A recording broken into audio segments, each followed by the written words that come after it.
একটি মানুষ ডক্টরের কাছে যাচ্ছে, একটি বাচ্চা কি চিৎকার দিয়ে কান্না করে, এটা যাদের বাচ্চা আছে তারা বুঝতে পারছে। কাঁদতে মনে হচ্ছে পুরো নীল হয়ে গেছে, ফর্সা বাচ্চা। ওইটা আমার ইগোতে লাগছে, সেটা সত্যি কথা। আমার দায়িত্ব তাকে সেভ করা। গার্লফ্রেন্ড তো দূরে থাক, বউ তো দূরে থাক, উইথ বাচ্চা। আচ্ছা ঠিক আছে, দেখা যাবে কে পরে দেয় আর কি আগে দেয়, ওটা আমি দেখবো।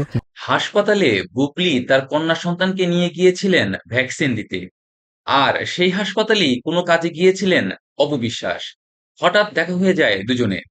অপবিশ্বাস বলেন, কিন্তু বুবলি নিজের মেয়ের পরিচয় না দিয়ে বলেছে এটা আমার বোনের মেয়ে।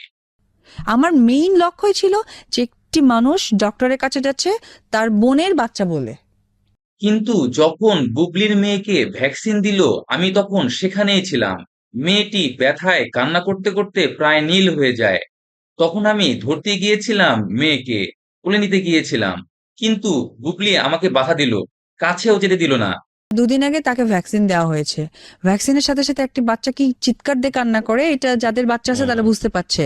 তো ওই সময় খুবই দরকার একটা মার ফিডিং। আদারওয়াইজ বাচ্চা মানে ও কাঁদতে কাঁদতে মনে হচ্ছে পুরো নীল হয়ে গেছে, ফর্সা বাচ্চা। স্বাভাবিকভাবেই আমার ভীষণ ইগোতে লেগেছে, কারণ আমিও মা, এবং সন্তান যখন ছোট থাকে মা তখন দায়িত্বশীল হতে হয়। বুবলি যখন মেয়েকে সেভ করতে পারছে না তখন আমি গিয়েছিলাম, আর মা হয়ে বুবলি সন্তানকে সেভ করতে দিল না।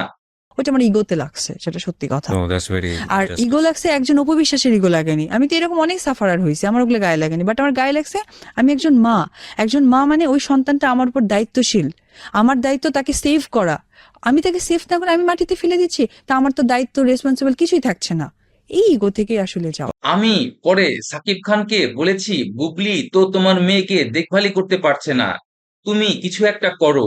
সাকিব আমাকে বলল, ঠিক আছে আমি দেখছি পরে।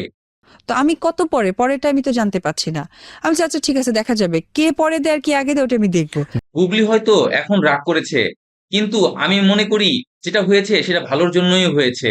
জাস্ট সামটাইম আমিই বলেছিলাম, হয়তো বা ভুল বলেছিলাম এবং রেগে বলেছিলাম। বাট আজকের ডেটে আমি যেটা বলি যে যেটা হয়েছে হবার ছিল হয়েছে।